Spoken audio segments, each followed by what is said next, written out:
Welcome to the MMA Roadshow, episode number 88 and a half. That's right, it is bonus edition content. The long-awaited return of the and a half episode.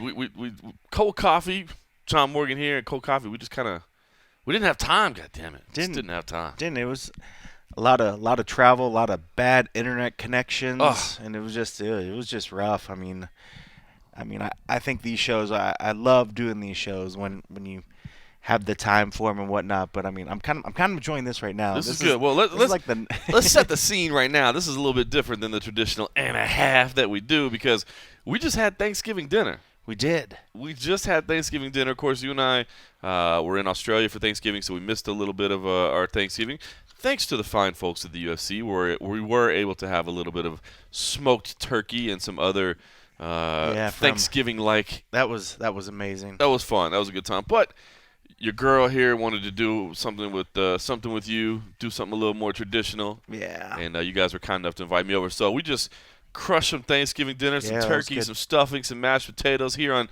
Sunday, December 4th. That's how we do. We don't worry about green bean casserole. We don't worry about what date it is. And now we're sitting down. We got TV, football on the television over there. I love it. A couple of frosty beverages, and if it's feeling a little bit Thanksgiving-like. I'm feeling very thankful. I mean, I'm giving some thanks. I'm looking forward to getting up tomorrow for Black Friday and getting sales. Black Monday or whatever.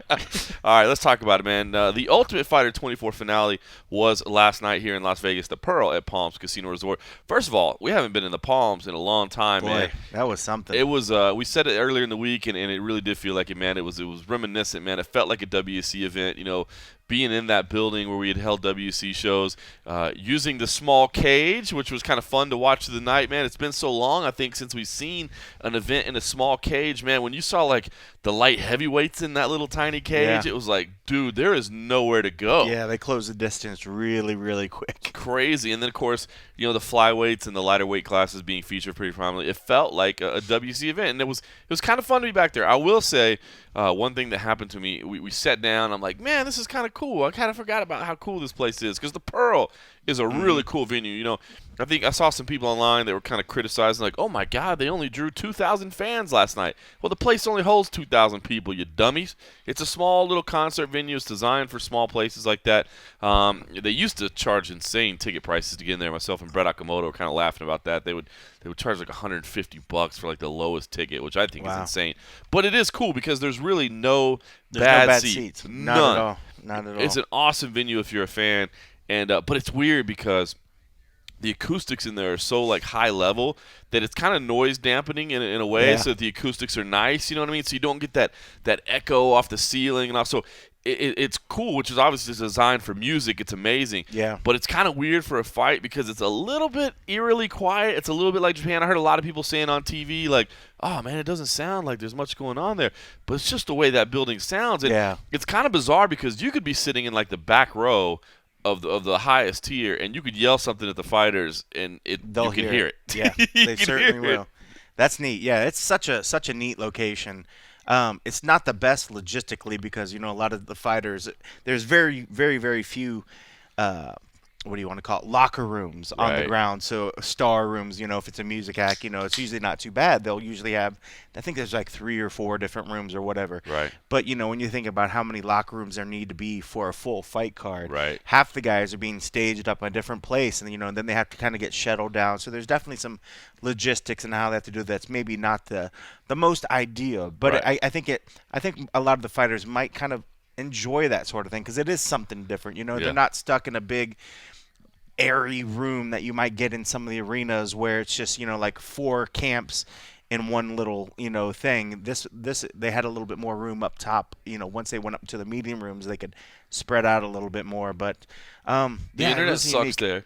Internet blew. Luckily, we ended up getting the UFC finally just let us kind of kick onto theirs, which you know they never do. They probably changed the password like today. I hope they don't because I was like, dude, we're golden. Next time they pull that fucking router out, man, we are set. I'm hoping they forget. I'm hoping they forget. And if anything else, it's a reward for the few media outlets that actually showed up, you get Zuffa internet, when you go to the next event. Oh man, but it was good. Like you said, it was cool to be in that venue again, and we got rewarded with a couple of great fights. Man, this was a low profile card, if you will. I mean, Yeah. this was not that had a lot of buzz. There wasn't a ton of media all week long. Basically, I don't know if anybody traveled. I don't know. I think everybody that was there was local, right? I mean, Sherdog has some local people. Of course, Kevin Ioli for Yahoo, Brett Okamoto for ESPN. I mean, a lot of the national outlets do have people based in Vegas, but Yeah, I don't know that anybody traveled the at Brazilian all. guy. I think he's They're based. He's based Global, here now. Yeah, Globo has people based in Vegas. They rotate out. On like Did he? two I was going to shifts. say he just took over Anna's spot, right? Exactly. Okay. Yeah. So Globo positions somebody here in Las Vegas, and I think they change them out every 2 years Every based couple on years? visas or something Visa, like that that. makes a lot of sense. Yeah. Yeah. I mean, for the most part, yeah, that was a home show with local media for the most part. It was. Except we didn't get any local news. There was no local news. Oh, there. you're right about that. Normally you get the local TV stations. Normally we get at least one. That's kinda maybe crazy. come in and we didn't see anything. Well, I think there was maybe one for the media day. I think there was a guy Right. there that might have been, but yeah, that was it. They didn't show up That's for. crazy. I don't think they showed up for weigh-ins, World title and fight. then they didn't show up for fight night. Part of it might have to do with the branding. I don't know. The Ultimate Fighter 24 finale. We actually had a mistake internally. USA Today Sports Images didn't assign anybody to cover this. I mean, we have photographers around the world. I mean, we are the only outlet, of course, that covers every UFC event around the globe, and we've actually pushed it over the years to where we actually have cage side photography at every event as well, which is something that, man, I think makes the site look so much better, so much more dynamic. The coverage, man, you can see the photos. I mean, it's a lot different than just weigh-in shots or nothing at all, like you'll see in a lot of places. But yeah, our guy actually forgot to schedule anybody, and so that meant that we had to look for a late-minute fill-in, and we brought in a familiar face, Tracy Lee, who had not shot cage side at an MMA event or a UFC event in 4 years, actually answered the call for us late, and we had Tracy Lee shooting cage side. So it was kind of cool to see her back in there because she was a very familiar face at UFC events for a long time, and there she was back shooting for us. And may I say, did a damn fine job. Yeah, yeah. I know she. It's funny because she used to be such a staple. I'd see her around forever and ever when I worked for the UFC, and then kind of dropped off. I'm not sure what kind of happened or whatever, but she kind of just dropped out of the scene. So I'm glad she was definitely able to step in, but it was kind of funny, and it just took me back. Just like you said, being back in the fucking Palms again and going to that. And I was like, holy shit, there's Tracy Lee, too. I was like, this is taking me back. We really did get transported We really in time. did go back in time, But really, really neat venue, and I think we're going to see a lot more of that going forward, especially now that the Fertittas own the Palms and stuff. So I think we'll be going back there for some other ones. Yeah, it makes sense. I mean, it's kind of funny because you thought about the Fertittas buying the Palms when they own the UFC. Now that they don't own the UFC, it's not necessarily in their best interest, but at the same time, I'm sure they know exactly what kind of events would work there, what kind of deals would make sense, with the WME, and I think folks. they'll bend over backwards. Yeah. If keep there's the a brand scheduling, close. I think they would make it available as anytime that they need it. I agree. So, but no, it was a good time. Like you said, it's slim on the amount of seats, but they are quality seats. I mean, you really can't have a bad seat. Yeah, It's just if too you're in close. town for whatever reason during a UFC event, or maybe you're thinking about an event, I think even though it's not necessarily a huge card, if they're going to be at that venue, dude, there's not a bad seat in the house. And as I said, we were rewarded, man. The main event, let's just start there as far as the fight card goes. Demetrious Johnson defeating Tim Elliott. Man, this ended up being a lot of fun. I think we both talked about it going in that, the right pick was Demetrious Johnson. God bless Tim Elliott, but, Mighty Mouse is Mighty Mouse, man. Number one pound-for-pound fighter in the world right now. One fight away from tying Anderson Silva's record of 10 consecutive title defenses. I mean, he was the right pick, but, bro, I know that you were in the back when this was unfolding, and I was cage side watching it happening, but that first round – man, when that choke combination went in, the guillotine choke, the switch to the Darce, and Tim Elliott was threatening, dude, I don't know about you, but I thought, oh, my God, we're about to see history right here. Yeah. A lot of that stuff looked, and it's funny because, the way DJ makes it sound like, oh, no, man, it was fine. It wasn't whatever. I'm like, shit looked deep. The shit looked tight, and we're like. Robert Whitaker told us the other week that he wasn't hurt either. Like, yeah. Hold on, brother. You're like, yeah. But, man, no, it was. I literally, for a second there, you kind of lose your breath for a second thinking like, wow, is this really going to happen? Tim the whole time said he was going to go out there, he was going to make it dirty and grimy, and he was going to do it. And I was like, he is literally doing exactly what he said. And I was like, man, he is going to do the unthinkable. And it's funny because, looking at his record, his last 3 fights in the UFC were losses. Yeah. Yeah, I mean, close, good fights. Technically now has 4 official losses. 4 losses in a row, but please do not, don't not bring him back. Absolutely. I mean, like, fights like that. I always liked him when he was in there in the first place. I thought he was one of those guys that never dicked around. I mean, he went out there and he fought, and he did his thing, So, they always say, and he kind of mentioned this later on in the post-presser, like, if you keep fighting like that, you'll never go away. But he did go away, But that's the kind of thing that, I don't think anybody thought that that's what the fight was going to be. I think people knew that there was the possibility that could happen, or at least that a fight could happen. Right. Maybe not so much the fact that, wow, we saw DJ more on his back this fight than ever before. 100%. And it was just like, oh, my God, wait, the last round he ended on his back. Second round goes, wait, that ended on his back too? And it's like, what the hell is going on? Then I'm starting to do the math in my head. I'm like, wait, is DJ down? I'm like, no, I don't think so, but I don't know. It's crazy. I mean, you look at the scorecards, and I said it to DJ afterwards. When you look at the scorecards, you're like, wow, this is just another DJ dominant performance. But it sure didn't feel that way. It didn't. It I mean, didn't. it started out with the first round threat, and good for Demetrious Johnson to get out of there. But, man, scrambles every single round, interesting positions. Tim Elliott, and I saw a little bit of it on the show and saw more of it, man. I just love the way he will give you his back, and he will give up that choke because he knows as soon as you get a good attempt on the choke, he's going to turn, twist, and get his back to the mat. Like, his slick little escapes there are so awesome. He will turn, to scramble and give up that position because he knows he can get out of it, and it was amazing.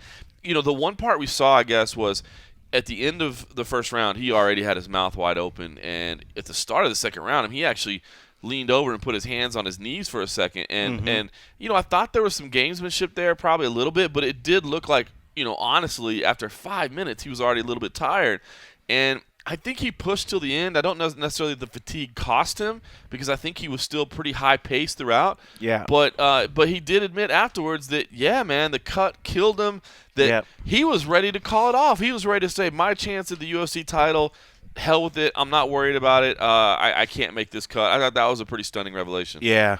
And it goes to show his heart because if he was feeling that, I mean, the same thing he was saying, he didn't want to get back in that. He was ready to give up, but his coach pushed him, and he was able to get through that, cut the weight, and I think that same thing came back in the fight. He was pushing himself, and he went hard that first round, and DJ is so strong. You don't really – we know it because we see his fight. When you look at him and you see a guy that small, but you think, like, oh, he can't be that strong, but we've come to see in every fight that DJ fights, the dude is extremely strong. So the fact that Tim was able to kind of hold him down and was able to kind of really force the issue on the ground, that had to expend so much energy. So much energy. So for him to get up, kind of be winded, but then to still come back right back after that and go for 4 more rounds. I mean, the dude has heart for days, and man, I can't say enough. I thought he put on the best performance that he could have done at that point. I mean, outside of winning. Yeah. He made and fans. I know DJ was oh, he just bumped and bruised my forehead. And I was like, DJ, he was fucking tagging you. He was. Like, dude, I know you can. You don't think it did, but I mean, who knows? I think if he go back, I think he would give a little bit more, maybe more respect to the fact. But I don't know. DJ's a tough motherfucker, and I don't know if he says it didn't really hurt him. I got to take him on his word, and he certainly didn't look that banged up. No, he didn't. But never does, those man. shots, he doesn't. He's one of those guys that. He just doesn't bang up, and he just doesn't get bruised up all that bad, and I don't know. The building was definitely in Elliott's favor. I think that's the one thing coming out of this is that, how many people really watched the season? It was a great season, but we know that a lot of people aren't watching The Ultimate Fighter. So, did the show make him a star? No. But this performance, again, not that it was watched by millions, but I think this is one that people are going to be very interested in seeing what Tim Elliott does next time out. He says he's moving to the bantamweight division, and hopefully, that gives him a fresh crop of contenders there. Bantamweight's pretty exciting right now as it is, so putting another guy in there to mix things up a little bit should be fun, and I think people are going to care what he does next. Then you look at Demetrious Johnson, man. The guy really is, to me, I think, damn near flawless. I don't know where you can point at something and say, man, he has shortcomings here. Fantastic performance, and really all you're doing is looking to see who he fights next, and it kind of goes into our co-main event, but Joseph Benavidez and Henry Cejudo had a fantastic fight. We'll talk more about that in a second. But Joseph Benavidez did kind of, again, reestablish himself as the number one contender. And I think, even though they've met twice before, I think that would be a great fight for another flyweight title. I don't know how many people will buy it. I don't know if it's a pay-per-view. I mean, we've seen it twice before. Flyweights are tough enough to sell as it is. But, I don't know what else is out there. I've always said, I know it's kind of crazy, but I've always said I'd like him to fight Formiga. Formiga is actually fighting Sergio Pettis in January, so it's not that far away. And the only reason why is that, Formiga is an interesting contender in the fact that it's grappling, but it's just a name that's been there at the top of the division during this entire Demetrious Johnson run. Not that I think anybody would look back and go, well, Mighty Mouse was great, but he never beat Formiga. I don't think people would say that, but, I think it would be nice to really, if you're going to say you've cleaned out a division, to truly clean out that division. So, that's a fight that I wouldn't mind seeing at some point. I don't think that necessarily sells either. It's an interesting position for Demetrious because I like what he says about the fact that, he told us beforehand, look, man, maybe I'll stay here and try to get 15 defenses or 20 defenses. Who knows? You know what I mean? And I don't think there's anything wrong with that. I mean, here's a guy that performs best at 125 pounds. That is his peak physical condition. That is where he is at his best. So why is it then that we need to force the guy to move into another division? But I think it's a little bit of a catch-22 because, I think if he wants a big money fight, he's going to have to move up to 35 because or unless Dom wants to try to cut weight and do a little super fight. Good luck with that, man. He looks miserable making 35. I don't think he's going to 25, but yeah, man. But if he doesn't want to, and from all I can tell, him. And that's the thing. We can't force him. It's not his fault that he's so dominant. I mean, the UFC does such a good job of going out and finding these fighters and bringing in this top talent. This dude, just kudos to him, man. He's going out and just starching the dudes. I mean, the same thing with Conor. They allowed Conor to kind of set these records that, for the most part, are going to stand for quite some time.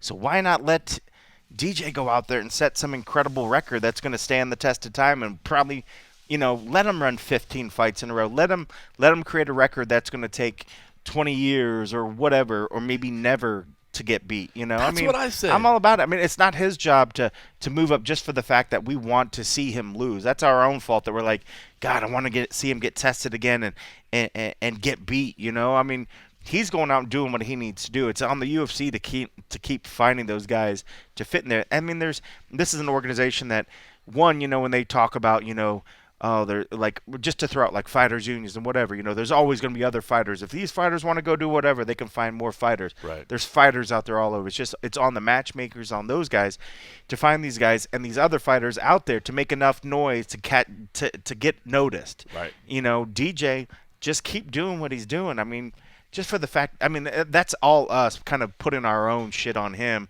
Like, dude, you got to move up because I want to see you maybe lose. Well said. I mean, they let Conor. I mean, he made history. He did what he needed to do, and then you start seeing a lot of us. Oh man, I want to see him fight the guy because part of us are like, oh, we want to see him lose. Yep. We want to see him lose instead of saying, fuck it, man. I want to see this dude just keep winning, man. Just keep doing it, man. Set something that's never be broken. I agree, man. I think that's so well said. I mean, I think it has to be what DJ is willing to take. Now, I don't think he makes a ton of money. I mean, if I had to guess, he's probably making total, $250,000, $300,000 a fight, something like that, which is not bad money, by the way. Yeah. Not bad money. He seems to live a pretty simple life. He doesn't seem to be, extravagant over the top and blowing through his money. He seems to be pretty smart with it. He seems to be happy with his life. So I do agree that, for him, he's thrown out, he would move up to 35 for, say, $2 million or something like that. For him to get that kind of money, I don't think there's ever going to be a $2 million fight at 125 pounds unless somebody drops to his weight, or maybe he loses in a rematch. So I don't know. Yeah, there's ways for it to happen. Or unless they built incentives, some sort of bonus, like built in, like, hey guys, if you can reach this platform, you get X amount of dollars. you reach this many wins, you get an X amount of bonus, and just make it along as that. Then I could see where guys are like, Right. fucking, I'm not leaving my division because I got 2 more wins. I'm going to reach the X threshold. Yeah. And I immediately get a $500,000 bonus, something along those lines. But that'd be an interesting way to structure. I guess it'd be tough for them. As much as WME-IMG is out there to just spend money, why not? Why not? But when you think about a lot of other sports in their contracts, they do have incentives, even for fucking coaches. True. Coaches, it's like, all right, hey, if you win this season, if you go X amount record, that and sounds if you like make it something to that you could get collectively bargained almost. Maybe. That's weird. I wonder if anybody's ever thought about that. Huh. Okay. but yeah, it's the kind of thing that you figure, coaches and all these cats, they're like, if you make it to so many wins, you get a bonus, and then, we'll automatically at some point, if you get, make it to the playoffs or do whatever, and then it triggers like a renegotiate because, all these cats they want to get a record. They want to get it to a point where they can make more money. Yep.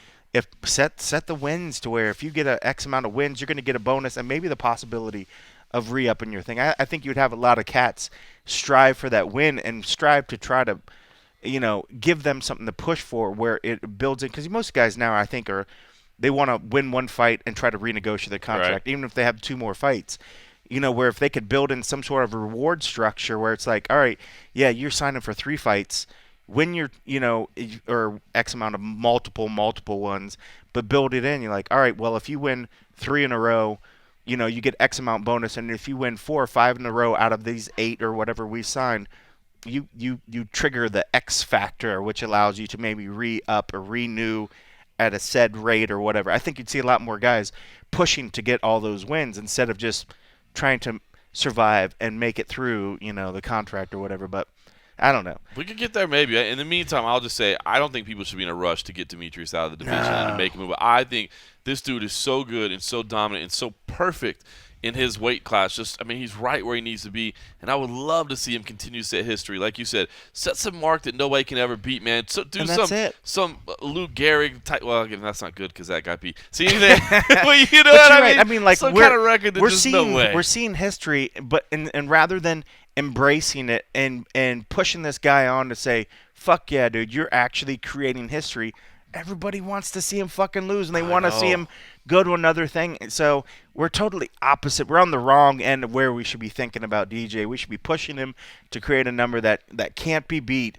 And then maybe we'll say, all right, fuck it, dude, 21 times. That's enough, bro. Now I'm going to start asking for you to get your ass beat. He's 25-2-1 right now. I think he's 13-1-1 in the UFC. He hasn't lost at flyweight. Can you imagine if he rattled off another 10 or 15 wins in a row before he called it quits? The guy finished his career at like 40 wins, 2 losses, and a draw or something. Holy Christ, how amazing would that be? That's pretty nuts. It's pretty nuts. And not out of the realm of possibility. It's totally there. And that's the thing. Age, the thing that's great with DJ, and he even kind of said about his practices and his whatever, it's his health. When they were asking him, what's still in it for you? What are you trying to keep getting for? What are you trying to keep pushing for? And his whole thing was like the health and the strength, and to go into these things still feeling good, the body doing good. As if his body keeps holding up and he keeps gaining and has the mentality he has right now, the dude can have a sick run. But at some point, somewhere down the line, after X many more fights and defenses, his body won't be as strong. Right. Have we got to the point where his body's finally peaked and at some point he's plateauing and then he'll start coming down? I don't think we've seen that yet, but at some point the body will do that. And then the gap that's there and that exists between him and the other flyweights, that's going to go away. Yeah, that's true. And then we're going to start seeing it. He just turned 30. He just turned 30, so maybe a couple more years. At least a couple more years. If he keeps how he's doing it and with the team that he has and the belief and the support system, I don't see him. There's nothing to stop him unless they start somehow tapping into some market of dudes that we haven't seen yet. And there's always somebody, and there's always a puncher's chance. What we saw Tim go in there and do and push on DJ, and this is the guy that was a 10-1 or maybe even more at that by that point. He closed at like 12-1. Underdog. To do that gives hope and the possibility. And I think a lot of people saw things, and even DJ admitted he did what people need to do to him: close the gap, hold him, and kind of, sort of keep him tied up. and then work some things. And that was what DJ said, was one of the things that somebody would need to do to kind of beat him. He kind of gave a little bit of clue there in the post-fight presser, and if people were paying attention to that, some of these opponents, that's the game plan. You're not gonna try to outstrike DJ and run and get around all this stuff. I mean, you have to get in there and do like Tim did and just push forward and grab a hold of him. If you could hold on to him, that's a whole nother story. And if you can cause damage, because he's good, DJ's good on his back. He's able to kind of get out of things and move around. But Tim gave a little insight there that I think is eventually what somebody's going to use to finally beat DJ. Amazing. Well, let's. You heard enough about us gushing over Demetrious Johnson. I want you to hear from Mighty Mouse himself, who said, "Listen, yeah, I know I was tested, but."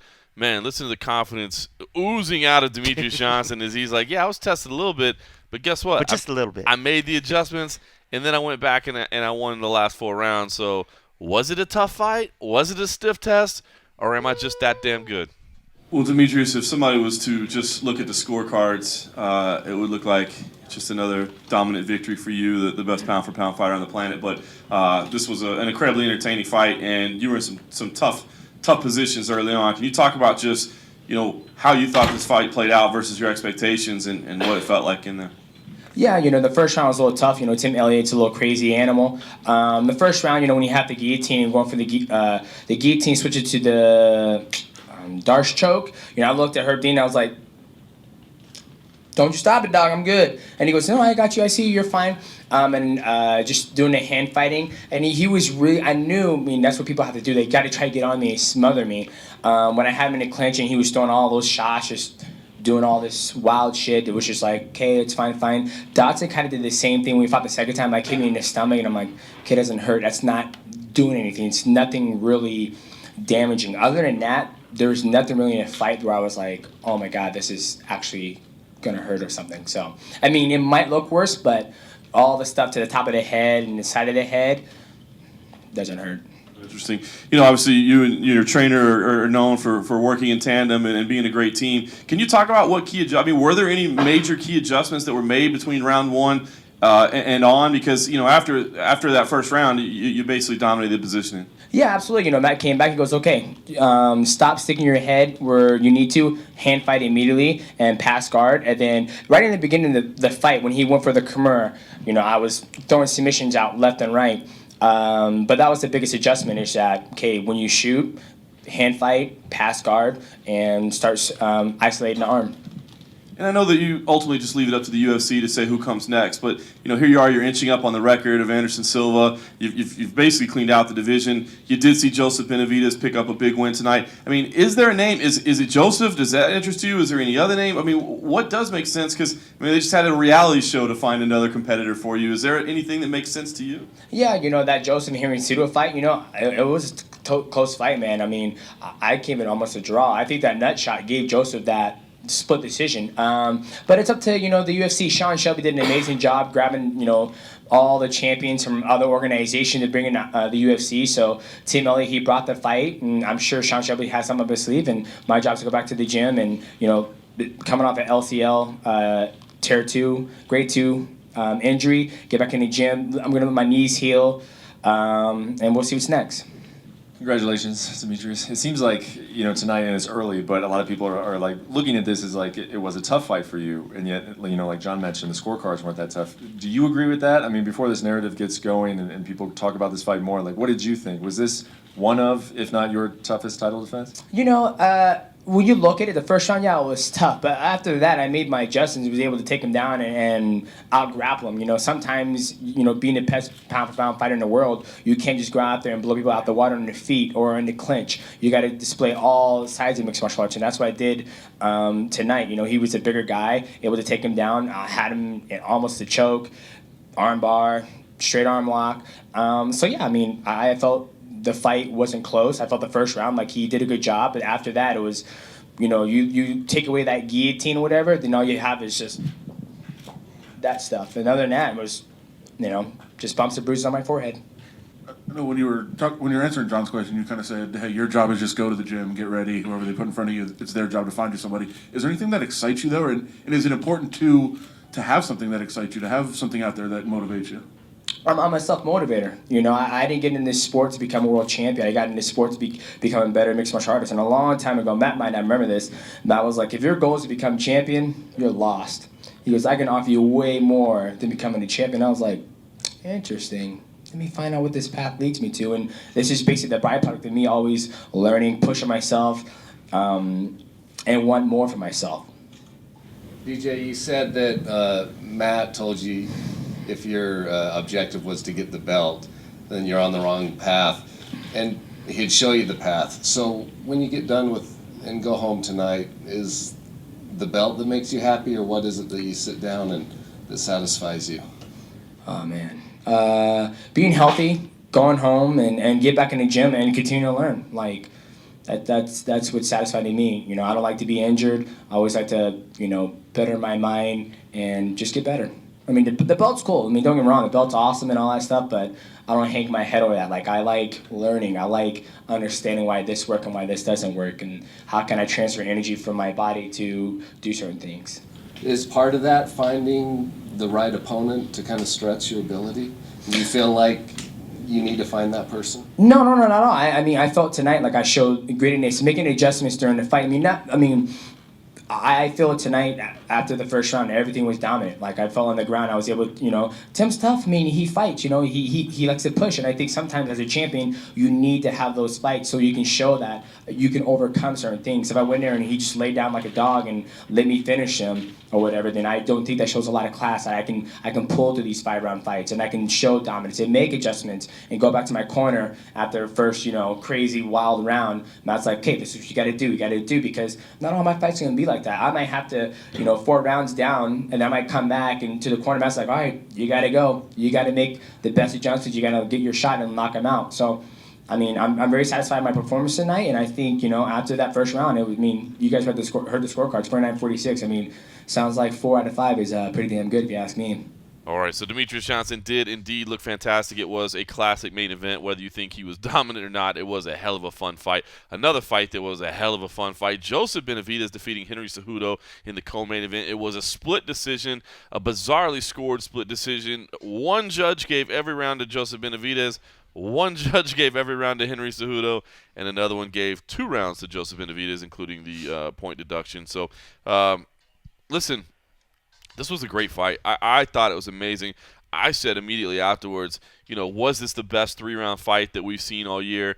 Somebody came back to me and reminded me of Marco Polo Reyes and Dong Hyun Kim, Maestro Dong Hyun Kim, the very first fight of the night in Mexico City, which was a fantastic fight as well. But this one, just with the stakes that were involved, with the fact that this is number 1 and number 2 contender in the division, the fact that there was this rivalry on the line, man, I think this might have been the best 3-round fight of the year. And dude, can't fault either fighter. I actually had this thing scored a draw.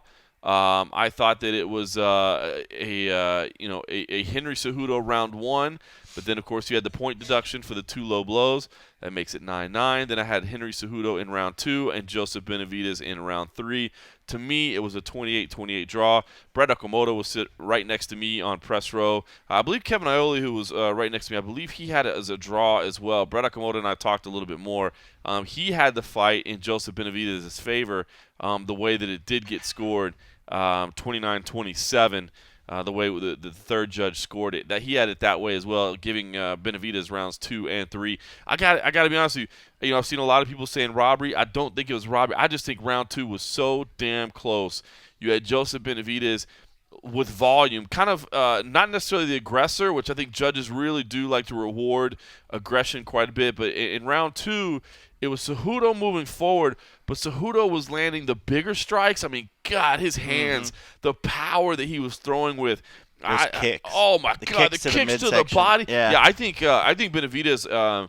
I think his side was hurting. We noticed that he was really kind of keeping his left elbow tucked, and it was funny because Kevin Iole was like, I think maybe he hurt his shoulder. I'm like, no, maybe he did, but what I thought more than hurt his shoulder was I think he was trying to keep his arm down to protect his ribs because he was getting battered. I mean, you could see the redness on the side. Yeah, and they were like trading shots on that. Like one would deliver, and the other would like, oh yeah, I see that. Here, take one back. And I could hear. I felt like we heard those upstairs.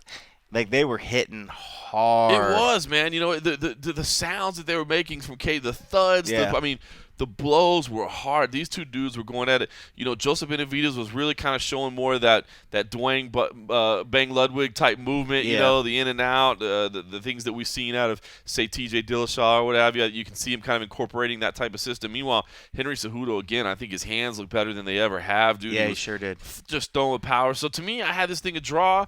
But I could see that. Joseph Benavidez walking away with the win. I don't find that to be necessarily ultra controversial. I think that round 2 was so damn close. I will say the judge that gave Joseph Benavidez all 3 rounds, I don't know how you give him that first round, and that's no offense to Joseph Benavidez. I just thought Henry Cejudo definitely did enough to win that first round. So, you know, maybe that's why some people are a little bit more outraged because they see that one score and they go, well, what a ridiculous score that was. So, I don't know. But overall, Cold Coffee, dude, your thoughts on this one, man? Was it exciting for you? Did it deliver for you the way it did for me? Because I think this was one of the best flyweight fights I've ever seen. And damn, I only wish we had another 2 rounds of it. Yeah, and even outside of the flyweight, I know as soon as the fight was done, I pretty much, because I was, what fight before that? Oh, I knew I had called McMahon. I thought that was definitely a performance of the night. Yeah. Before that happened, I was like, oh, that was such a good fight. But after this fight, I was like, all right, well, that's your front runner. That's your fight of the night right there.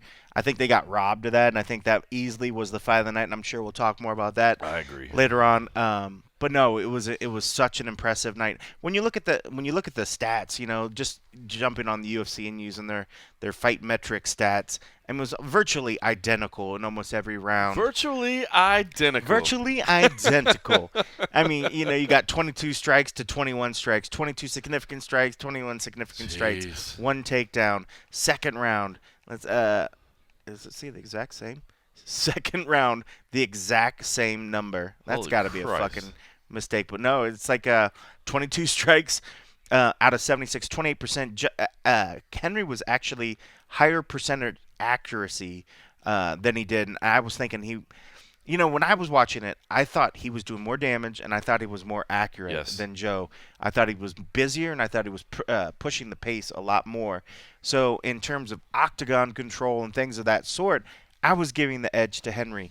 But I also thought that first round, I thought by losing that point that he kind of negated himself. He gave that round up. Right. If anything, I thought that was probably a draw, but I could see where if somebody thought Joseph maybe did enough. I think he had a nice little strong flurry towards the end there that maybe gave him a little something back, but I can't remember. But I remember he finished the round strong. You know, so I thought maybe that kind of won somebody over that last impression. Third round again, Henry actually had higher percentage of accuracy again, more strikes. Wow. So you have 2 rounds. Well, actually, it was 22 to 21 in the first round. 22 to 21 in the second round, both in Joseph's favor by 1 strike, and then you have the third round. But as far as I know, the judges don't see these stats. No, they don't see any of that stuff, so they have to just kind of go what's on. Yeah. So when you look at sheer percentages, first round identical, except for Henry had a takedown, 31% in total strikes. Second round, 28% on Benavidez, 32% on Henry. And then third round, you had 28% from Benavidez in strikes, 41% Henry in the third round. Such a close fight. Such a close fight. I mean, I wasn't sad either way. I actually kind of thought that Henry was maybe going to get the nod. I just thought the way he was pushing it and his accuracy, but he started. Ferocity. He was hitting, but then he started getting a little sloppy towards the end too, and he wasn't, even though he had a higher accuracy. He was slowing down. He was slowing down, and he was kind of missing. But you know what I thought was just funny in the terms of thinking of like DJ Henry, I thought had made a huge improvement. I think he learned a lot after that DJ fight, and he even said as much that he learned a lot and really saw where he sort of fit in that sense.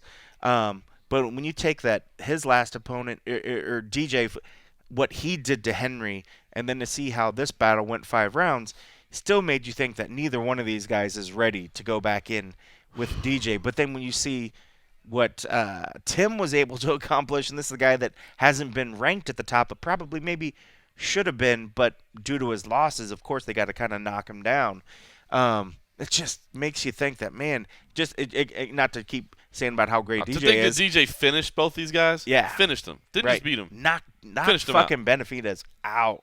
That was. I mean, Amazing. I think that was the first time I ever seen Benavidez get knocked out or whatever. And I remember it was sharp. It was he was so accurate on that. But this one certainly delivered. I was so excited just watching it. Granted, typically you're trying to edit in the back and, you're trying to catch up on a lot of shit. But at some point I just had to stop. I was like, this is good.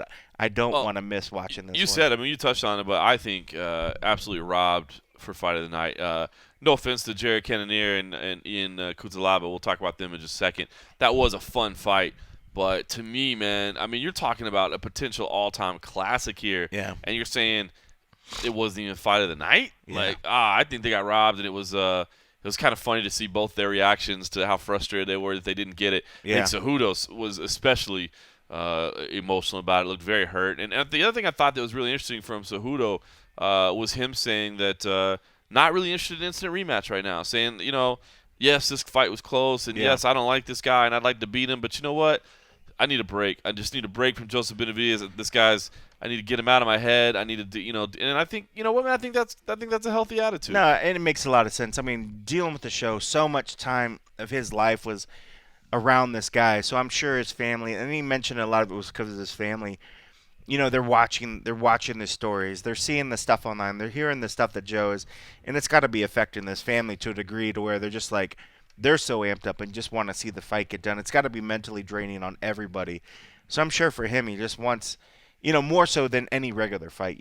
For some particular reason, these guys just rub and just grind on each other, and just really, really don't like each other. So I think it was just probably draining. So I could see where he just wants to step away, be a normal guy for a second, just be a fighter that's preparing for a fight, or a fighter doing whatever, instead of this guy that's nonstop having this guy nagging in his ear or whatever.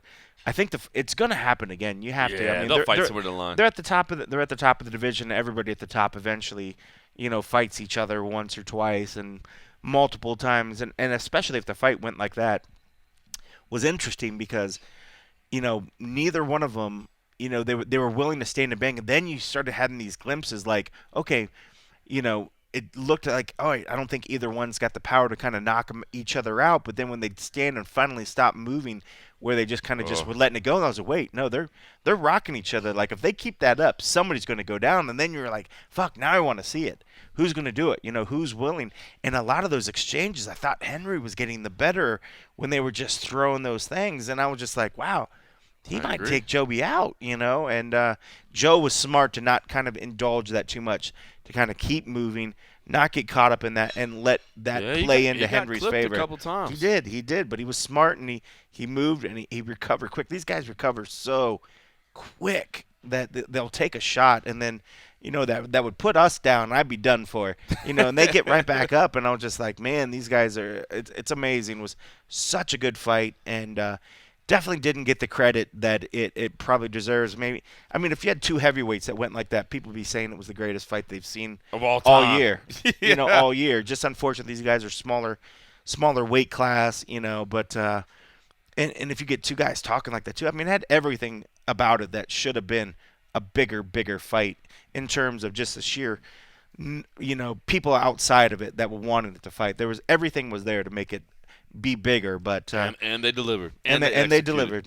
Amazing. All right, well, let's hear from Joseph Benavidez. He says the only thing he really wants next is a title fight, and you can't blame him, man. He's turning in performances like that. The guy has definitely established himself as a number one contender. DJ seems open to fighting anybody that the UFC puts in front of him. Of course, we know the UFC is trying to make the biggest money fights they can. What'll get the most eyeballs? Would it be a rematch, a trilogy, even though Benavidez is 0-2? I don't know, man, but you'd be hard-pressed to find a more qualified contender than Joseph Benavidez. Let's hear from the Beefcake. How's everyone feeling tonight? Better than you, I imagine. Pretty sore. Well, obviously, Joseph, first of all, just talk about the fight. Incredibly entertaining. I think a lot of us were surprised you guys didn't get Fight of the Night award. Oh, my God. Can you believe that? I don't even know who did, and I don't think I watched every other fight, but I feel everyone else has been telling me it was definitely deserving of that, so bummed out about that for sure. Talk about the fight overall. I know that you weren't the biggest Henry Cejudo fan coming in, but yeah. I got to imagine you earned a little bit of your respect in there tonight. Yeah. What did you think about the overall fight? Yeah. As a person, of course not, but as an athlete, I always respected him, and now more so. guy's athletic, strong, fast, and I've always said that. He's becoming a really good fighter, but his athleticism is incredible. Just his speed, his power, super strong. Hard kicks and punches. So just what I thought before. Just an athletic guy. For sure. But it was an awesome fight. Felt good in there. Felt stronger as the fight went on. And could have done 3 more rounds if we had to, 5 rounds, whatever. But definitely started feeling stronger as the fight went on. I saw a lot of scores all over the place. People really know how to score it. I wonder what you and your team, when the final bell sounds, you're going up there for the result. What did you guys think? Yeah, my coaches are straight up with me. They would never, tell me otherwise, and my friends and everything. And they told me I probably lost the first round, but it was a tie, and then that I won the second 2. That was pretty much how it was scored, I guess. As far as like the winning card, had me up 2-1, and then the other ones I think they had us both 3-0. So toss those ones out because they're both bad scores if they gave us one of us each 3 rounds. But I think the deciding scorecard, the one where I won 2 rounds and he won 1 with the point away, was the right choice. He said, as great as the fight was, as much as he thought he won, that he doesn't want a rematch right away. He needs a break from you and some space. But what do you think? Do you think this is a guy that you'd like to? That you'd like to fight again, and maybe put an exclamation point on it and make sure there's no discussion about it? For sure. Yeah. I'll fight whoever again. It was a fun fight and it was a challenging fight. It was a lot. It was one of those fights that right when you're done, it's like, oh man, there was this opening, there was that opening. I've had 2 more rounds. It was just getting. Kind of going and seeing some things that would have landed. So, yeah, that's always cool. And, he's pretty much starting his career almost.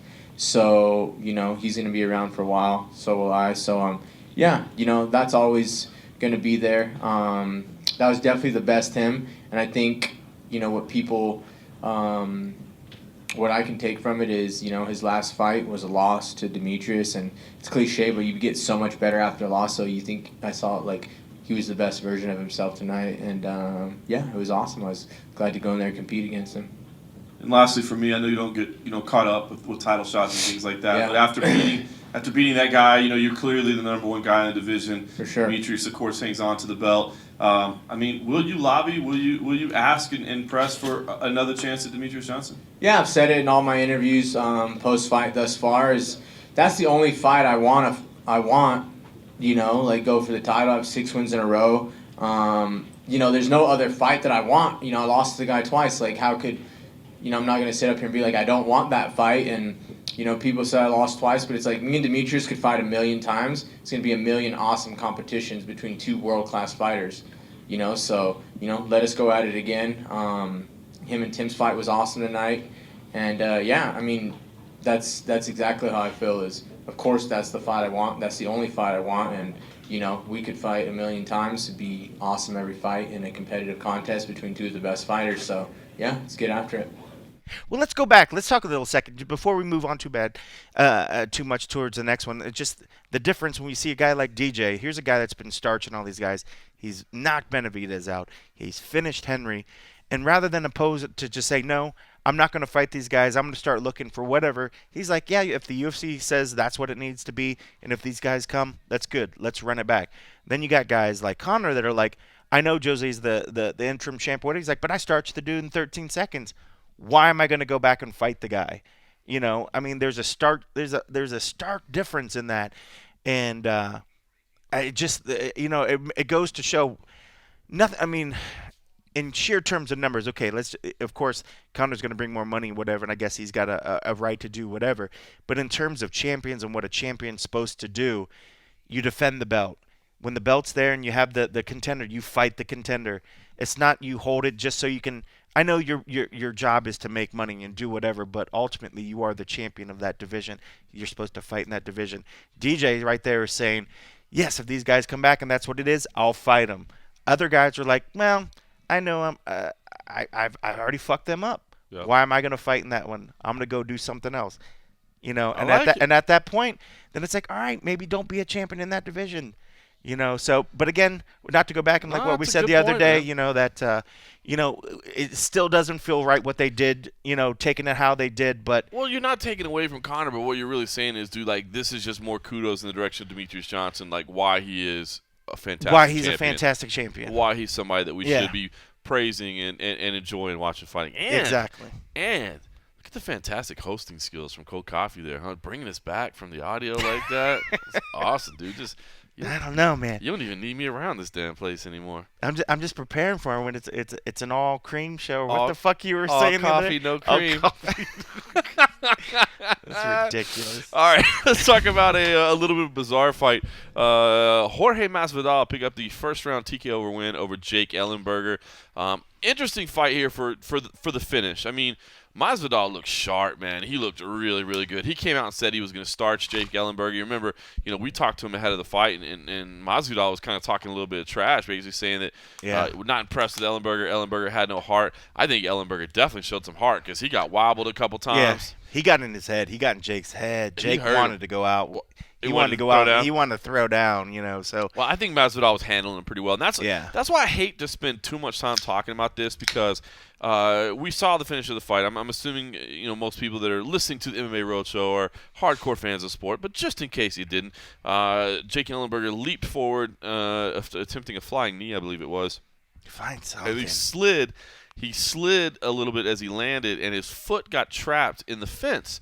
And as his foot got trapped in the fence, Masvidal moved in, started teeing off, landed some punches. Now, referee Herb Dean stepped in. And watching it live, was not privy to as much of the audio. I did go back and watch it today on television where you can hear the audio from Herb Dean, who, of course, the referees are mic'd up. And, he did say he was coming in to call timeout, that he saw Ellenberger's foot was trapped in the cage, so he came in to call timeout. He then Herb Dean immediately left the cage, went to talk to, I believe, Mark Ratner and the commission as well, and said, hey, listen, is a foot getting stuck in the cage considered a cage malfunction? They informed him, no, that is not a cage malfunction, at which point he came back in and ruled the fight a TKO loss. I'm sorry, and I hate to say this because I don't want to take away from Masvidal. Masvidal was on point, man. Yeah. He looked so good. This might have been the best we've seen him look. I mean, I thought, sometimes he's a little too complacent. Sometimes he's not pulling the trigger. Man, he was pulling the trigger. He was rifling off combinations, working the body, working the head. I mean, I thought he looked phenomenal, man. He, so I hate to spend too much time and take away from it because I don't want it to take away from it. But I think Ellenberger was screwed here, plain and simple. I think bottom line is Herb Dean made a mistake. And I'm not criticizing Herb Dean. The guy, he's one of the best in the business. There's no question about it. I'm not saying that, calling into question his character, his skill set, his ability. I'm not saying that. I'm saying that I think he made a mistake here. And that happens. We all make mistakes. Every one of us makes a mistake. I think he made a mistake here, and I hope, and it sounds like Jake Ellenberger is going to appeal the result of this, and I hope and pray that the Nevada State Athletic Commission will do the sensible thing here. I know that the commission, through the 10 years that we've been living out here in Las Vegas and going to commission meetings and seeing how they handle previous appeals, I know that as a rule of thumb, the commission likes to back the referees. They don't like to change decisions because they don't want the referee to feel like, they're being second guessed. I think the commission really wants the official to feel like, hey, we've got your back. And the other thing is, there is no rule that allows the commission to change what is essentially deemed a judgment call. If a referee makes a judgment call, there's nothing here, no method basically for them to say, hey, you made the wrong decision, because if it's a judgment call, you've got to let the guy make a judgment. But to me, I'm sorry, the only right scenario here, the only right answer is that this fight's a no contest. I think Jake Ellenberger at the time was trying to get his foot free.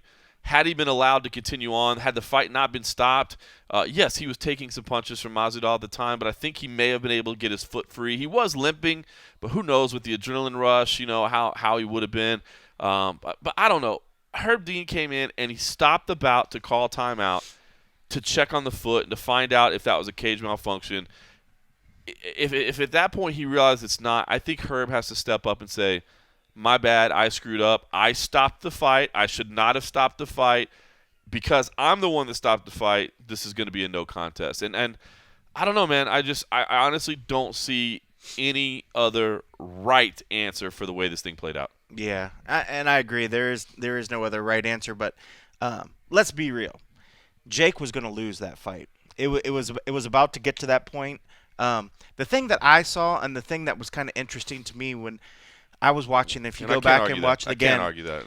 It was going downhill. It was going downhill, and that's the thing is that he got in Jake's head, and Jake was a little bit out of it. I think he was desperate, and what I saw, and this is outside of him, this is what led into the whole weird foot thing in the fence, was that he seemed off, and when he threw the technique, and he fucked up in the technique. Right. Something went wrong. Yeah. He landed bad. And I immediately thought he fell down because he jacked his knee. You can see that. And so when you look at it and he tried to throw the knee, he landed awkwardly, and actually his foot hits and then it slides. So I thought he did damage to his knee or his ankle and then went into the thing because we had the audio down a little bit. Right. So then I was thinking, oh, shit, he hurt his ankle. And then when they're saying, oh, it's stuck in the fence, I saw that he had hurt his knee, hurt his ankle, and then wasn't able to kind of pull it back out of the fence because he had injured it elsewhere, as opposed to, all the thing. They kept showing close-up of his foot. I'm like, I don't know. I didn't see anything really bad. Was it mangled? No, it wasn't. looked to me like I was like, I don't see anything. If anything, fucking more of a wrong. scratch. No, it really was just stuck.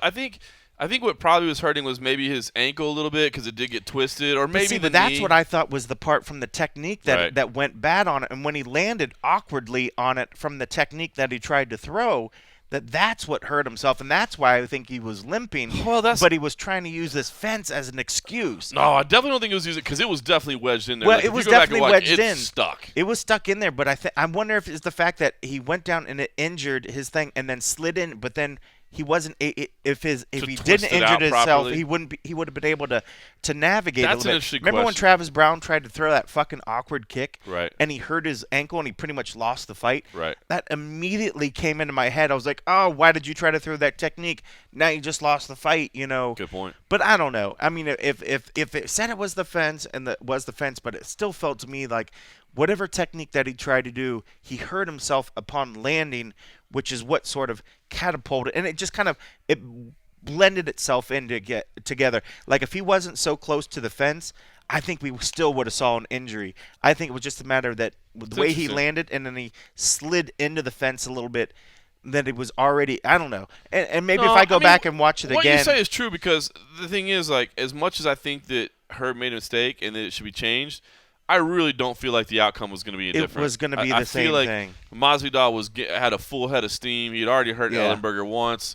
He was probably going to hurt him again. Yeah. I mean, I think Masvidal was cruising in that fight. So you hate to take away a win from him, but I don't know. I just feel like it was handled wrong, and I just would like to see it addressed and maybe somebody say, yes, I screwed up. Looking at the fight metrics, he had 50 strikes to Jake's 11. Oof. He was 72% accuracy. That's fucking sick.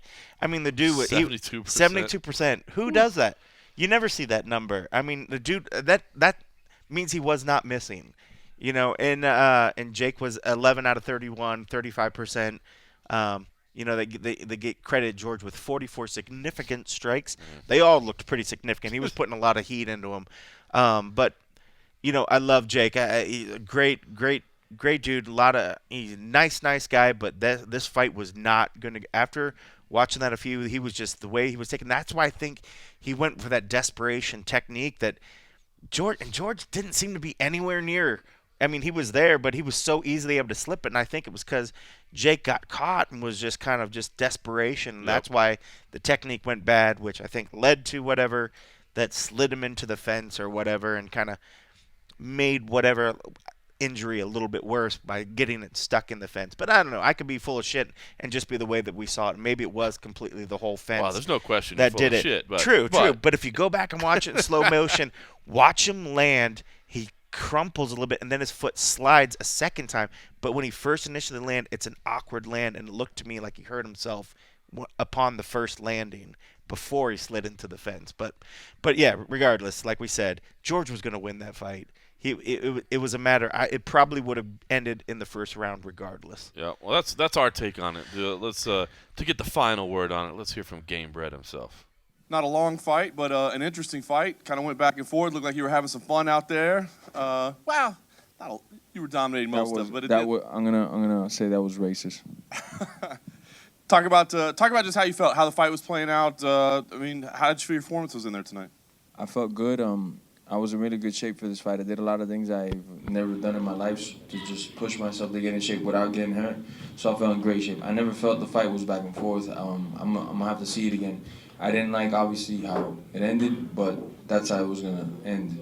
If anybody that has a little bit of IQ, you could tell that it was downhill from there. So I'm ready. I want the biggest names possible. You mentioned the kind of strange ending. Did you see that his foot was stuck in the cage? Did you see it unfold? Because it all happened really quick. I didn't see like if he had a cut or anything. I just knew he went for a technique, and I evaded it with my legs. I did another technique to evade it.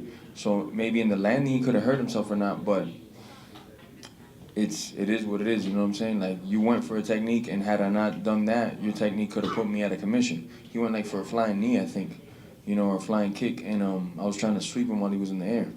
So it just happens, When Herb came in to stop it, did you know that the fight was over? Because I think some people thought maybe it was just like a timeout to get his foot out from under it. If that would have been a timeout, that would have been the weirdest thing ever. I'm about to kill you. How are you going to just call timeout, That's weird, Fair enough. And I will say, you said going in that you didn't think he had a lot of heart, but you almost finished him. He fought through it a little bit. Did he gain any of your respect tonight by at least battling back a little bit and surviving some of your early offense? No, he's always had my respect. I got to talk a little shit, get in his head, but he's a tough dude. It's not that he doesn't have heart. It's just that I know when it comes to me, I'm going to eat him alive. I got 3 times the heart he's got, or anybody in this division. Talk a little bit about I think when you almost had him finished. You had him badly hurt. You had him against the cage before the whole incident happened. How close did you feel like you were to finishing the fight at that point? I was real close. I think I made a technical mistake, maybe following him to the ground. I could have just pulled up, had him get up. He kind of tied me up and bought himself some time.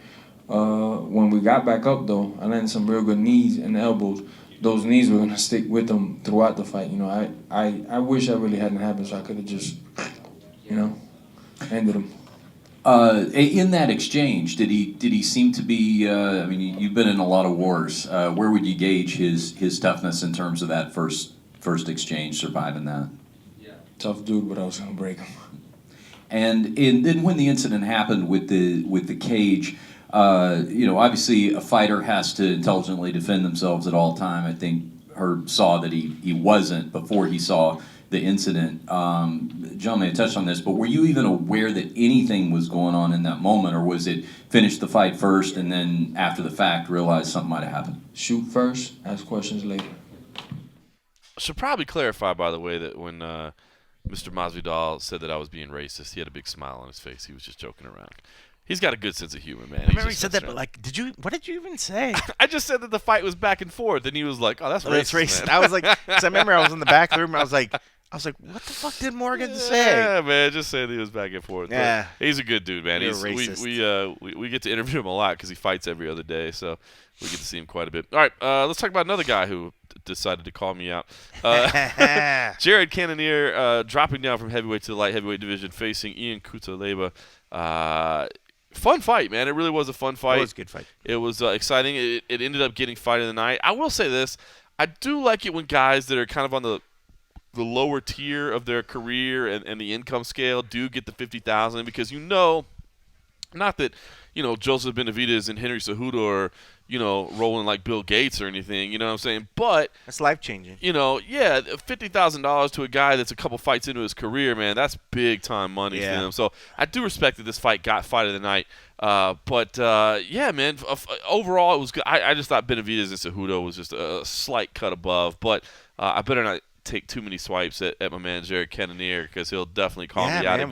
Why are we hating on him so bad? Why are you hating on him so bad? If you didn't see the clip, it went a little something like this. First of all, I want to mention to John Morgan since his name sticks out most of the people who thought I was going to lose. In your face! So obviously, Jared taking a page out of the Tyron Woodley book and just calling me out. And I definitely got a kick out of it, man. It was pretty damn funny. But fun fight, man. And Jared Cannonier looked good, man, on the feet. Definitely aggressive. Definitely looks like somebody that's got some real promise in the light heavyweight division, which is not a deep division. Is amazing as it is at the top with John Jones and, of course, Daniel Cormier right there, Anthony Johnson as well. I mean, it starts to get a little shallow when you go down the list a little bit. So some up-and-coming talent would be good. Meanwhile, Ian, who has made himself famous as the Hulk, is his nickname. He's painted himself head-to-toe green, 2 weigh-ins in a row. I still like the kid. The kid's young, man. He's like 23 years old. I definitely think he has some promise. He gassed in here. There's no question about it. His fatigue, I think, definitely cost him in round 3, and I think ultimately it cost him the fight. But was willing to stand toe-to-toe, showed some fantastic grappling abilities with some of his takedowns. Some of his hip tosses were amazing. Some of his little scrambles that he had here and there to get from a bad position to a good position I thought were impressive. So to me, 2 guys that fought, had put on a fun, entertaining fight, and 2 guys that I want to see fight again. I will say this. Jared, coming down from heavyweight to light heavyweight, then said afterwards that he thinks he can make middleweight as well. Scary. That is scary to think about. But I'll tell you what, man. That middleweight division is pretty deep right now. I think he should stay right where he's at 205. I feel like there's better opportunities for him to move up the scale faster if he just stays at 205. It's true. And that's quite possible. He's not the biggest 205, but he is definitely a big boy. Ian, man, he was huge. He looked tough. He looked ginormous. So for the fact that Jared was able to kind of weather that initial storm, this is one of the fights that other interviews were going on, so I didn't get to watch as much as I would have liked. But I know when I initially was watching it, Ian seemed like he was getting the best of it, in that beginning Definitely. rounds. And then by the time I got back and looking at the 3rd round, I'm like, wow, Ian's face is busted up. I'm like, Yeah. Jared looks good. And then when he got the decision, so I guess I kind of missed a lot of the big action. But from what I saw, now I'm kind of let down that I didn't get to see as much because it eventually got the performance of the night. I guess maybe I would have thought differently, but I know by the time that I saw the Cejudo Benavidez fight, I was like, that's got to be the performance of the night. But I love it when you get big guys in there just banging. And from what I saw right from the get-go, guy could take a punch because Ian hit him a couple times. Really That I was just like, man, wow, this is gonna be over soon. I tell you what was crazy at the very end when Jerry decided to just drop his hands and walk forward, and it was fun because Ian did have one clean left, but it hit the neck, and as hard as he threw it, if he would have landed right on the chin, because Jared just let him have a free shot, just hands down by his side, just said, "Come at me, hit me with one free shot," but it hit him right in the neck. Had that hit on the chin, I think that might have did it. it might have changed everything. But fun fight there, man. It really was fun. And again, I do think those 2 guys are names that you want to remember and keep an eye on. Not necessarily pegging them as future champions right now, but both of them showed some things that I'm really excited about seeing again. You talk about $50,000 bonuses. Sarah McMahon picked up the submission win, the arm triangle choke victory over Alexis Davis. And Sarah, throughout her career, I mean, she's tagged as the Olympic silver medalist, and so, man, that comes with a heavy burden, a level of expectations, and I think she struggled to live up to those expectations at times. Not on Saturday night, man. She looked freaking phenomenal, and take nothing away from Alexis Davis, who's returning, from a maternity leave, and had been away from the cage for quite some time. But I thought, didn't necessarily fight a bad fight. I think she was threatening from her back when she was in bad positions, but it was funny because I thought Sarah McMahon's hands were looking phenomenal, man. I thought her striking looked the best that we've ever seen it. So much so that I was actually surprised that she took the fight to the ground because, Alexis does have legitimate, jiu-jitsu skills as well. Obviously, she threatened and she showed some submission abilities off of her back. But Sarah was able to get the submission anyway, which is an incredible finish. But I don't want the submission to take away from the fact that I thought her striking looked fantastic. Yeah, she's come a long way. And I know a lot of times we see these people that are so good in one particular area that focus so much on the other area that a lot of times, the other area seems to falter. But we know Sarah's wrestling is always going to be good, and I don't think she ever runs the risk of that going away. Right. In fact, that it was interesting to hear that how she even thought that it was such a good camp. Her submission game was so good. she said as she was working, she's like, just the jiu-jitsu was just coming together. She's like, I don't know what it was. It just seemed like I could get submissions on anybody. Not that she thought she would go in. I believe Alexis is a black belt. Yeah. She's like, she's like, I've submitted black belts before, but that wasn't the goal. Her goal was to go in there and knock her out. So she thought her hands were working, and obviously they were. But I think it was extra special for her to kind of be able to impose her will and eventually get the submission.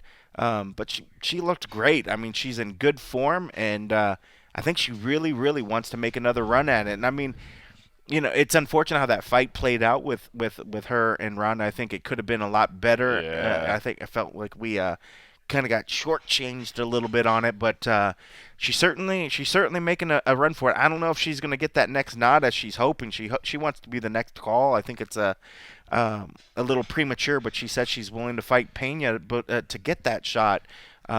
It's cool because she's 4-3 in the UFC. She's asked for a title fight after each of her last 2 wins. She beat Jessica Ai back in May, and I think you're right. I don't think she's going to get it right now. But it's funny because at 4-3 you go, but the 3 losses: Ronda Rousey, Yep. Miesha Tate, Yep. Amanda Nunes. Yep. 1, 2, and 3. Yeah. I mean, obviously Miesha's not 2 there former anymore. champs, 1 current champ. Yeah, it's like she's right there. So Yeah. I do think she needs another win or two. As you said, I think that she's willing to fight Pena to step in there. It sounds like from what we're hearing, it's Pena and Shevchenko is the plan right now. I don't have an exact date for that yet. I think it's January that they're looking to try to put that fight together. So Pena Shevchenko, which makes a lot of sense as well. That's a fight that certainly would work. But I do think if Sarah can get one of those top level fighters, whether it be if the Pena Shevchenko fight doesn't come together, I think fighting Pena could at least get her right there. Maybe at least put her on that same card if it's not, when are they saying maybe? January sometime. Ooh, that's a little close. But she pretty much is unscathed. That might be a little too close to put her on the same card in case one of those people drop Pena off. Shevchenko makes more sense to me because they're both kind of like on the way up and whichever one wins. Whereas if McMahon won and it didn't look great, maybe you wouldn't go, well, she's next. You know what I mean? But I think she's right there. I guess what I'm saying is she's not right there for the title shot, but I think she's closer than maybe we think about when you realize who she's lost to. She's only lost to, as you said, the very, very top. So yeah. Well, I'm just thinking like if she's on the same fight card as that one, so that in case one of them dropped off, she could maybe step in there. Like she's like, hey, I'll step up. Not I'll a bad take idea. that fight. I'll fight take that somebody fight. else on the undercard. Who the fuck is left? Who is left? But interesting. But I got all the respect for former Olympian, and she's just badass. It's funny hearing Heidi Fang, one of our good buddies. Every time that Sarah, she's always like, "Man, I want arms like that." I'm like, Fang, her arms are bigger than your whole body. But I was like, but I respect your desire for it. Maybe I don't know what's Holly Holm up to. I know she was nursing some injuries. That might be a good one. Yeah, that's a good point. I don't know. All right. The final or the first main card fight was Brandon Moreno picking up a split decision win over Ryan Benoit. I didn't think it was it was a close fight. It was a good fight. I didn't think it should have been a split decision. I thought it was clearly enough to me in Moreno's favor. But man, Moreno, this kid, coming out of nowhere, a washout of the season. Just 22 years old. That's crazy. Turns 23, I believe, next week. And in 2 months has picked up a win over Louis Smolka, a win over Ryan Benoit. And kid, first of all, his attitude, if you haven't seen his interviews, he's nonstop energy, excitement, smiling, a lot of fun. And, dude, showing a lot of skills, man. This, to me, a kid that is certainly somebody to keep an eye on. Yeah, he's fun to watch. What a good little personality, man. Just kind of fun, fight week seemed like they're really grueling on these guys, and for some reason he's still able to put a smile on there, really just make it fun. But yeah, he's an exciting fighter, and I think he's got a bright future. No question about it. All right, preliminary card. Let's get to it, baby. You know the one that everybody wants to talk about from the prelims. Ryan Hall beating Gray Maynard. Man, this seems to be the most polarizing fight of the night, maybe. Yeah. I think people, bottom line, is either love Ryan Hall or hate Ryan Hall. And I got to be honest, I'm on the side that loves him, man. I like his shtick, dude. I like what he does, and I understand why people would hate it.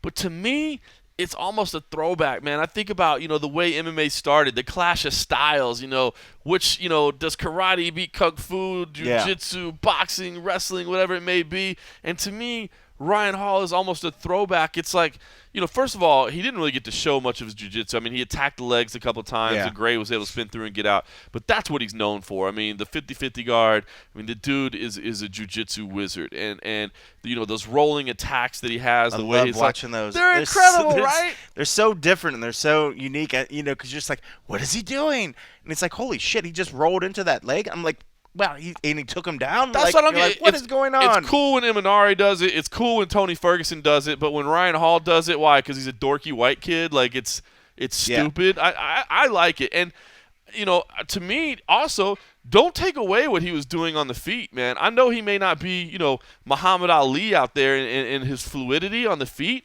But, dude, the way he was flashing those kicks out, throwing, it was basically point fighting karate at its finest is what it looked like to me. Just nonstop leg kicks, flicking it out there, making sure that he was keeping Gray Maynard away.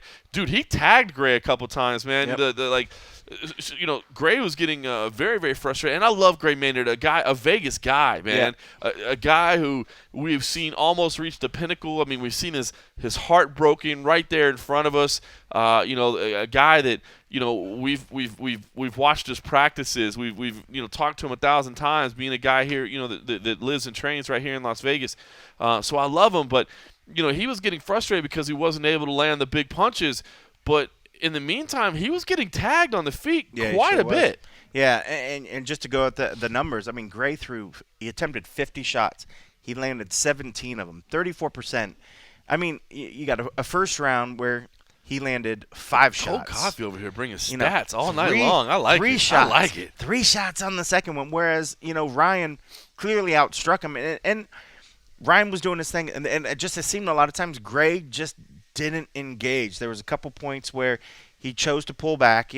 Granted, if Ryan's getting on the ground and he's like calling it, nobody's going to really just walk for him like, oh, hey, yeah, let me just lay down and hop in there. That's not going to happen. But I thought Gray could have pushed it a little bit more. I thought he could have, just kind of went and, from the way he was giving us during the week, I thought we would see a little bit more reckless abandon and kind of go at it. For a guy that is still trying to make a push for the belt, and that's ultimately the end goal. You got to go out there and you got to really go at it, and to just go and hope for the big knockout punches, that's not going to get it. Especially you're going to run into guys like this, and you got to be able to adapt and jump down it. And the fact that it's working for Ryan, what he was doing, it was interesting to watch. I love the fact when he was just rolling into the different moves. And listen, if everybody on the UFC roster fought like that, I'd probably hate MMA. You know what I'm saying? Like, this is the stupidest sport I've ever seen in my life. But the fact that there's one guy that fights like that, I like it, man. It's like a puzzle. You know what he's going to bring. And it's a puzzle. And every time he's on a card, you get to figure out, did this dude do his homework? And what kind of game plan does he have? Because you know what Ryan Hall is going to do. Right. And it's so different than what anybody else does. What are you going to do? Right. It's like Mike Tyson's Punch-Out. When the big bald guy, he's going to go left and he goes right, and then he charges forward, and you have to tap. It's coming. What are you going to do? It's going to be there. But the fact that it works, and I thought it was a fine fight. Granted, it by no means was I going to say, oh, that's the performance of the night, and it kind of sucked to hear the boos at the end. Yeah. Because it was before a decision was made, so it wasn't like anybody was let down. They just didn't like the way that the fight played out. And not every fight is going to be a big, standing brawl, rock 'em, sock 'em, or you're not going to see the most flashy whatever. But if you can respect the techniques that are happening out there and maybe pick, and see, you could find some areas to find fault. And so, in this point, I thought Gray should have pushed it a little bit more. Yep. It's Ryan did what he needed to do when he wanted to engage. He made it. He was more accurate. The stats don't lie. And I had no decision. I have no problem with the way that the fight ended. I have zero criticisms of Ryan Hall. Yeah. 2 things about Gray Maynard. Number one, it was interesting. He shared to us that he is still kind of working out at Extreme Couture, but he's running his own camps, and I wonder if that means he's kind of running his own strategies and stuff too. Because granted, I know at this point in his career and how long he's been around, how long he's been training, I understand that he's going to do what he's going to do. But I do feel like Ryan Hall is one of those special people that you can't just go, well, I don't really watch tape on guys. You know what I mean? I just kind of worry about me. Like, you know what I mean? There's certain guys out there that do something so well. You need to watch tape and you need to be well. So I wonder if that factored in. But the other thing I'll say is this. I did hear some people say, Gray Maynard is old. He's shot. First of all, I heard a lot of people saying that he looked bad at weigh-ins. For us that were in the room, I didn't think so. I didn't think so either. Maybe there were some photographs and pictures because even Abby was it the Subban, gray hairs or something? It might have been there. Even Abby sent me a message. Our videographer from over in Europe sent me a message, and he was like, "Man, he looked really bad." And I'm like, Really? I didn't think so. So I don't know. I think maybe there were some pictures or something out there, but from us being around him the day before, seeing him, even when he came into the room at weigh-ins, he had kind of a smile on. Well, I was gonna say, I guess he had swagger, he had a smile. I mean, I guess I can see, maybe with the way the beard looked or whatever, I can see where some people, his face was a little sunken, maybe. Right. But his spirit was fine. I mean, he stayed afterwards to do the interview with us. He was laughing. He was jovial. He was in good spirits. So maybe that's why he left us feeling like, hey, it was good. But maybe pictures. I mean, it's hard to gauge it when you see a picture. It could be a bad instance where he's turned a certain way and the light looks a certain way. Just look at what that lighting did to Kung Lee that one time. It made him look like he was all jacked up. You know what I'm saying? You never know what lighting can do. You never know. But no, I thought. I mean, who knows? I want to see Gray fight again. I just don't know how much more is left for him. But that's what I want to get to is some people said that he looks done. I just thought it was a bad game plan. Yeah. And I thought he got frustrated. But I didn't say, you're right. I don't want to see him get into a bunch of wars. Yeah. But there was nothing to me that says, like, that dude should never step in a cage No, again. by any means. I think if anything else, he was just ill-prepared for this guy. I think he could have prepared a little bit better. But Gray still got the physicality for it. He's still got power for it. We all know he's got durability for it. Dude, if he would have landed some of those hooks he was throwing, oh yeah, because he was throwing hard. It would have been a different story. But he's getting long in the tooth, but he's not so long that he doesn't have a place in there. I agree. All right, Rob Font picking up the spectacular first-round TKO win over Matt Schnell. That was awesome. Yeah, Matt Schnell took this fight on short notice. He stepped up a weight class. Kudos to him for doing that. Rob Font looked great. Man, when that guy is on point, good Lord, man, he is on point. I can't say anything bad about it. Dude, there has to be some kind of joke about a guy named Font talking about on point. Well, right? what was the one in the back? The guy was like, "Oh, you're gonna put your name as boldface Font now?" Did they really? I didn't see that. Something like that. It was so cheesy. It's at the very end or whatever. But he was like coming up with all these puns beforehand. I was like, "Are you practicing?" I was like, but he delivered it fine. But no, his striking looked so good. The kicks. I mean, everything just it was like a clinic. But I don't know if that was just for the fact that short-term guy or short notice guy maybe wasn't the best ready for him, and so he kind of left himself open to eat a lot of those shots. No offense to Schnell, I'm sure he's outstanding just right now that particular fight. But he got hurt. Font looked so good. I couldn't say anything wrong about anything. I mean, just looking at the stats, just going to the stats, dude was he was 80% on his striking in that first round, 32 of 40. 26 significant strikes. I mean, that's fucking pretty spot on. It was money. When he's on, he's on. I mean, the only fight. And it was fun in the back too. He had a little his trainer or one of his coach's son. He had a little picture of his face that he'd been taking around, and so taking pictures with all these people in Vegas or whatever. So he was just like half the time. Cam, I believe, was his name. So he'd talk and he'd set it up right there. His trainer's kid was who it was like his trainer's kid or whatever. I saw that face. I didn't know what it was. Yeah, somebody was asking like, "Oh, are you gonna do this? Are you gonna celebrate?" And he's like, "I don't know. What do you think, Cam? Like, we're gonna blah blah blah." So he was having fun the whole week. So here's a guy that obviously had a really really good camp, but then he's also feeling comfortable, confident, and then having a really good time. So going into that fight, he probably, didn't feel any kind of jitters, any kind of pressure, and was able to go out there and just strike like he did. He's fun. When he lost the fight to Lineker in Brazil. Lineker's that's a tough fight. Lineker's a tough out, dude. But I think Font's the real deal. Maestro Dong Young Kim picked up a decision win over Brendan O'Reilly. This fight, I'll be honest with you, one of the least entertaining matchups of the night, I guess. Some good moments in the grappling. Some a hard fought battle. For sure, but one that really didn't wow the crowd. Yeah, I'll take a pass on that one. All Yeah, right. it was. I mean, kudos to those guys. I mean, they obviously do something I can never do. But yeah, this was just one of those ones. I was like, this one kind of was living up to when people were thinking about this card, like, who's really on it? Is there going to be anything good? This was like one of those fights where it's just like, Yeah. Every card's got one, right? Every card's got one. That's the one. This was the one. That's the one you can delete off the DVD when you press them. A fight that did not have that type of impact. Jamie Moyle versus Kylan Curran. Now, I know that number one, this fight had some significant personal meaning for you, but just this fight was incredible. And I guess I should just clarify that you, of course, were doing the video blogs that we did with the Syndicate MMA crew. They had 3 people along with Corey Henderson, Khalil Roundtree, and Jamie Moore that were on The Ultimate Fighter. And basically with that being, right here in Las Vegas, instead of doing blogs and stuff like that, we decided to go kind of do video blogs. And really that ended up being a big project of yours. So you really kind of watched her progress along the way. And so certainly got to know Jamie. She's an absolute sweetheart of a person. Super duper. But, I think going into this fight, both of us had concerns with the fact that, Kylan Curran, while she's shown some holes, no doubt about it, she's had some losses. She's definitely the more seasoned vet in the UFC. She's got the experience, whereas Jamie Moyle did not have the experience of fighting in the UFC. So this was going to be a big moment.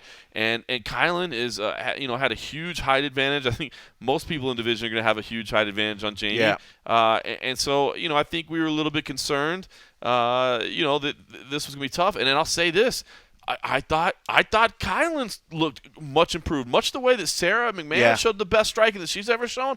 I thought Kylan Curran, when she was keeping her distance and throwing the jabs and throwing the 1-2s, I thought her striking looked fantastic.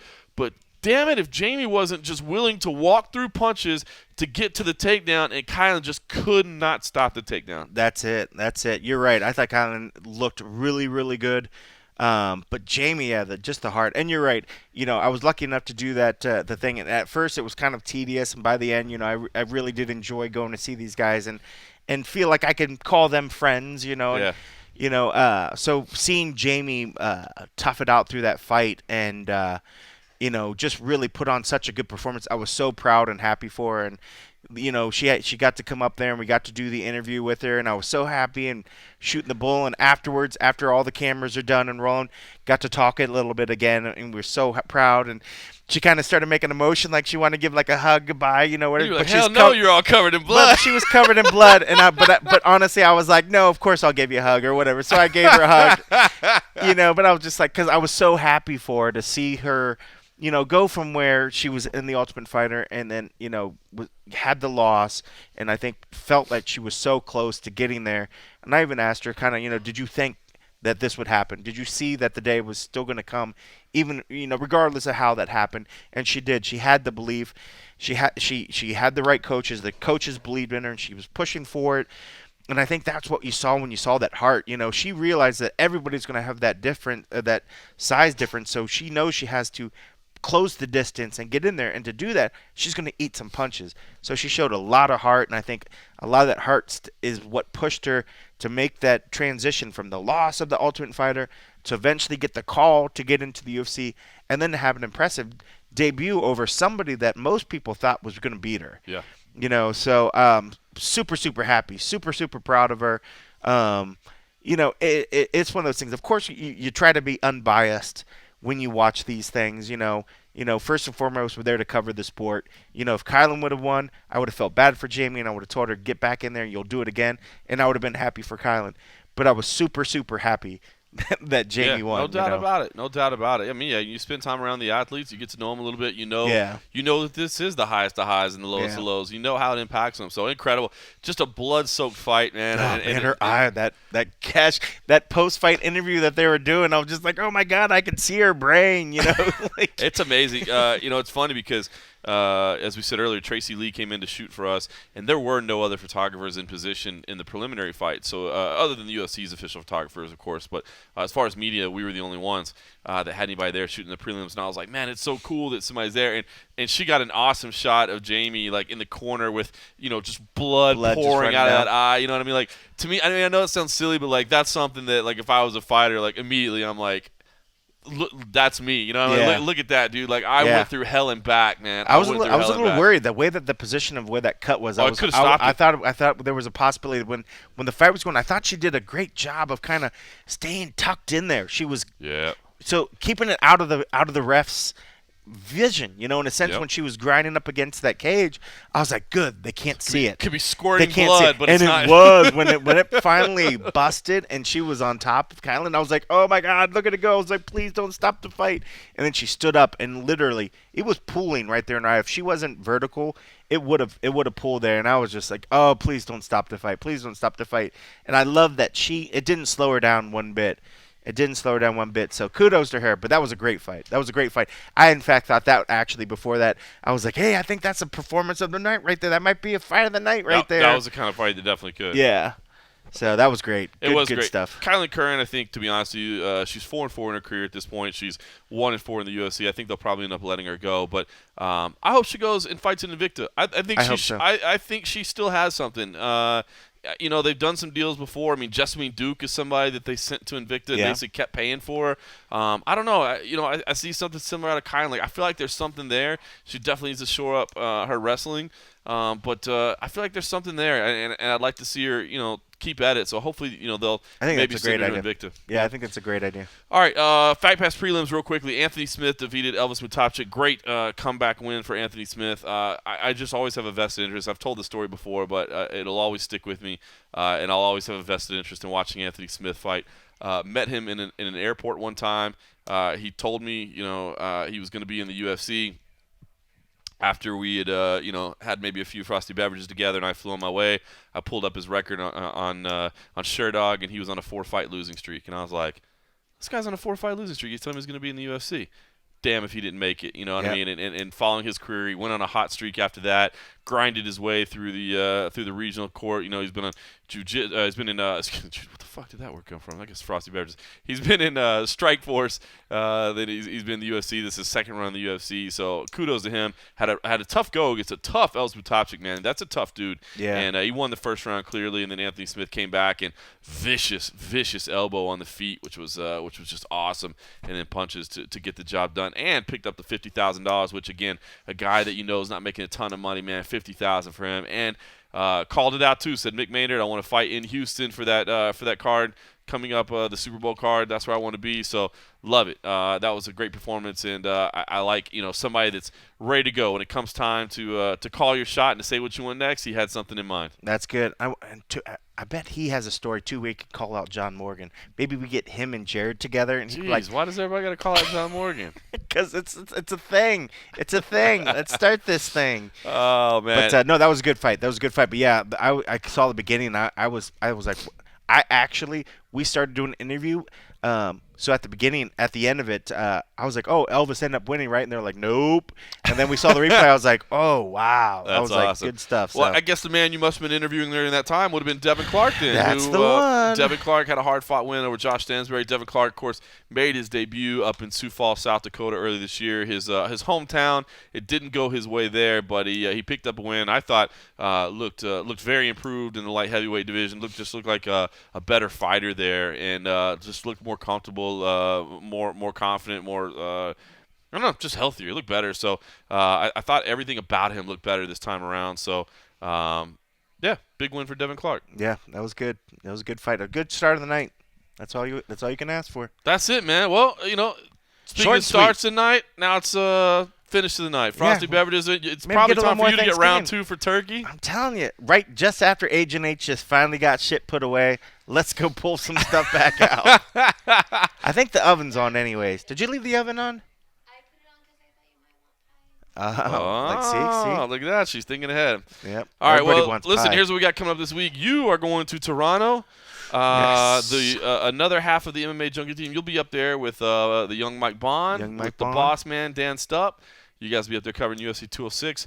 Meanwhile, you'll have Matt Erickson and Justin Park, and I'll be in New York for UFC Fight Night 102. The Beast back in action. We're missing the Black Beast fight, which sucks. But me, I'll be sitting my ass at home. So what we're gonna do for the road show, I don't know, but we'll figure that out. I think we'll call in. I think we're gonna call in. All coffee, no cream.